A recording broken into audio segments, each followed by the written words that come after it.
Hello students, आज हम start करते हैं हमारा फर्स्ट चैप्टर संस्कृत का प्रथमः पाठ बिलस्य वाणी न कदापि में श्रुता।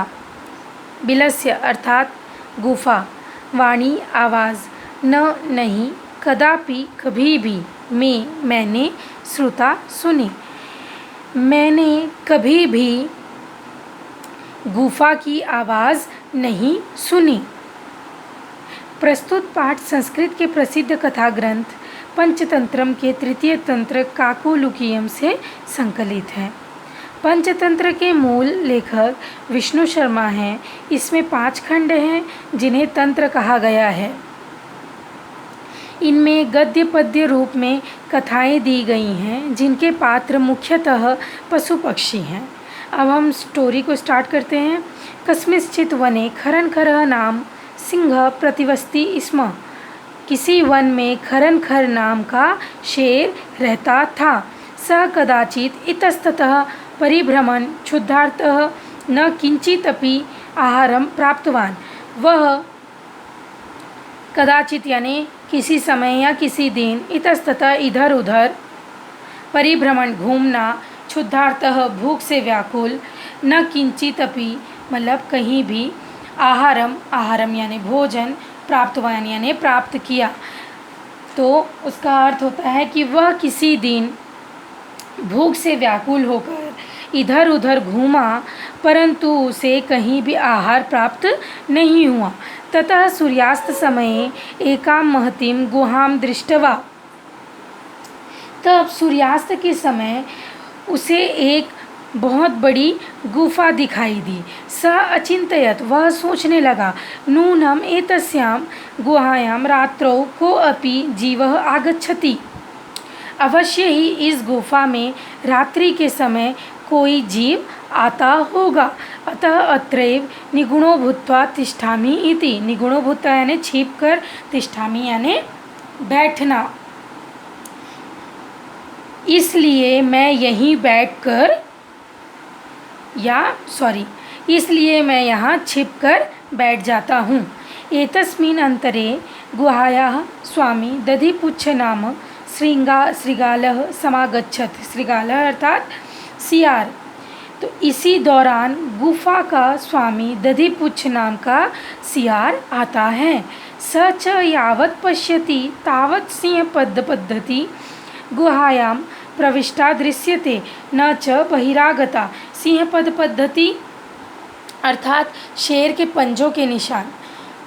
गुहायाम गुफा, प्रविष्टा प्रवेश करते हुए, दृश्यते दिखना, न च बहिरागता बाहर, बहिरागता इन द सेंस बाहर आते हुए। तो इसका यह अर्थ है कि जैसे ही उसने देखा कि शेर के पैरों के निशान गुफा के अंदर प्रवेश करते हुए दिखाई दिए परंतु गुफा के बाहर आते हुए पैरों के निशान नहीं दिखाई दिए।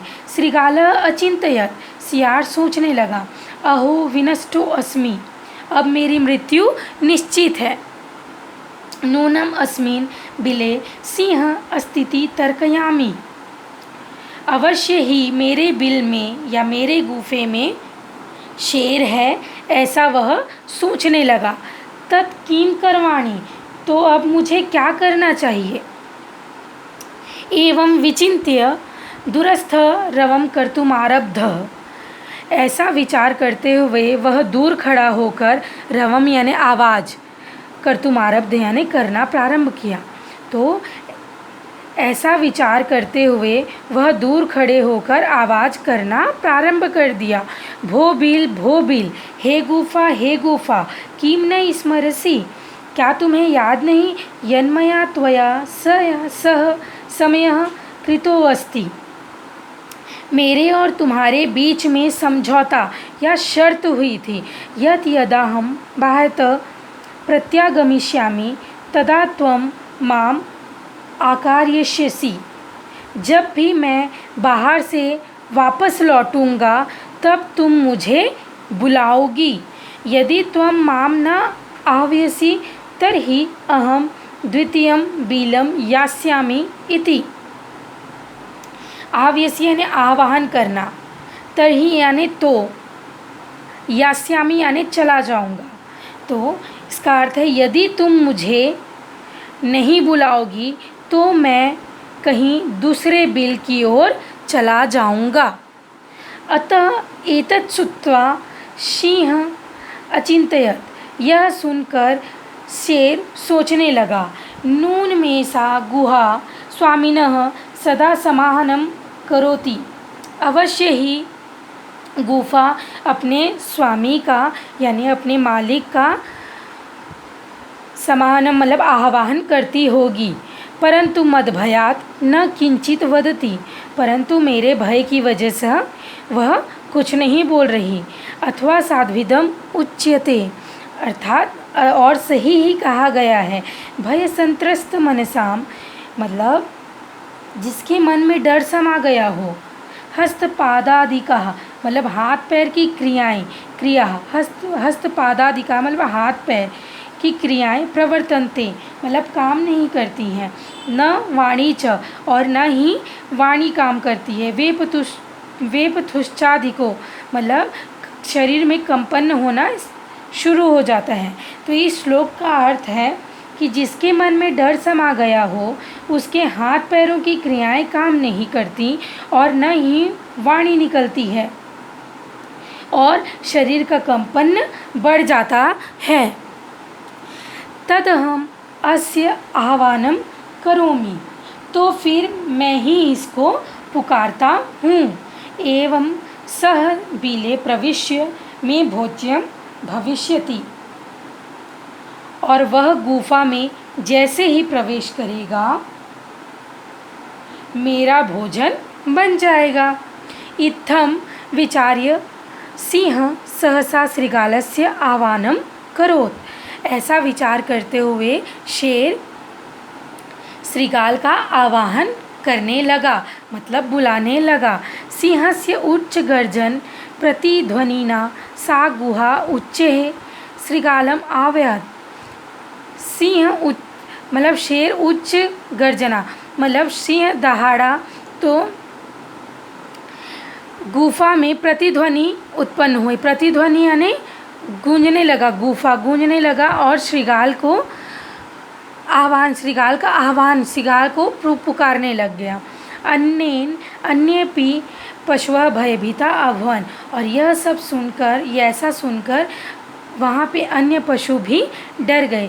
श्रृगालो अपि ततः दूरः पलायमानः इमं पठत्, श्रृगाल मतलब जो सियार था वह भी दूर भागते हुए यह पढ़ने लगा।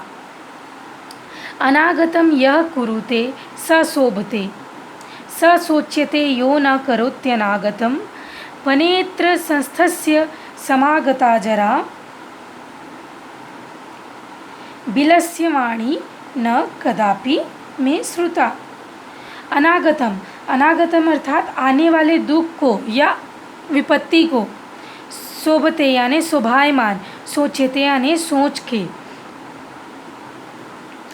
संस्थस्य यानी रहते हुए, जरा यानी बूढ़ा, और बिलस्य यानी आपको पता है गुफा, वाणी यानी आवाज़, न नहीं, कदापि कभी भी, में मैंने श्रुता सुनी।